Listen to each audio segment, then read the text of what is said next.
Hello friends, today in this tutorial I'll be showing you another library of Python which allows you to import the data of CSV directly inside your SQLite database. So I have written a complete blog post in the description of this video. You can get all the source code by going to the description of this video.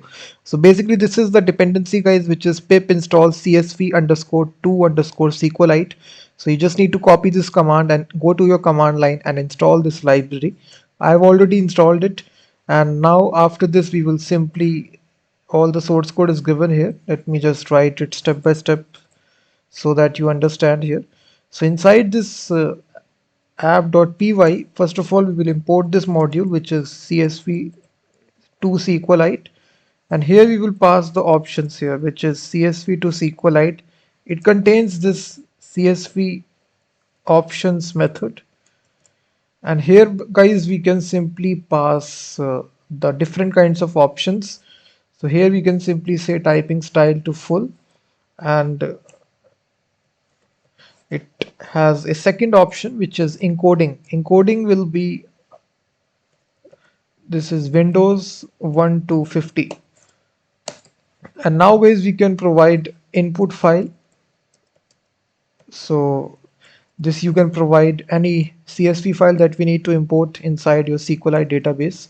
So we are importing this file guys. You will see we have created already data.csv.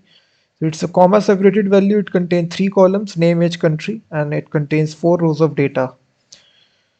And now we just need to import this and a SQLite database. So right here, if I just see here, after this, it contains a method here which is called as write CSV, and it will basically write the CSV file that you have selected into a SQLite database.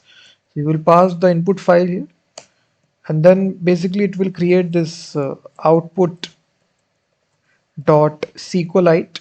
This is the file it will create. It will pass the options here like this. That's all. So now this is just the 4 lines of Python code guys. It will take the data which is present inside CSV file. It will write the data inside the SQLite database file.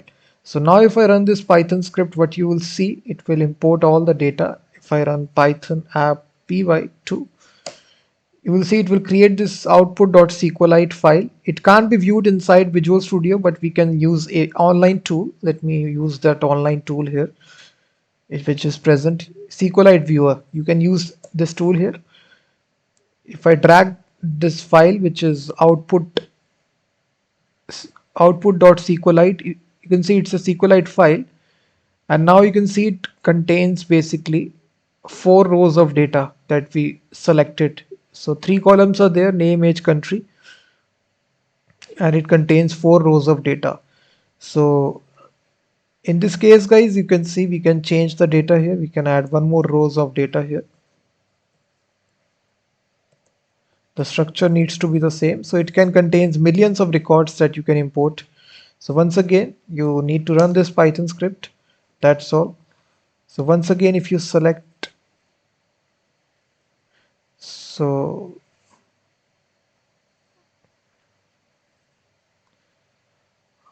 I think you need to delete that file, previous file, then you need to, so just delete this file and then rerun the Python script. So once you add new data, you need to delete that previous SQLite file. So once again, if you drag drop here, so now it will contain 6 rows of data here inside your SQLite database. So in this way, you can easily add data, import data which is present inside your CSV file, inside your SQLite database using this Python script. So all the source code is given in the description of the video. Thank you very much.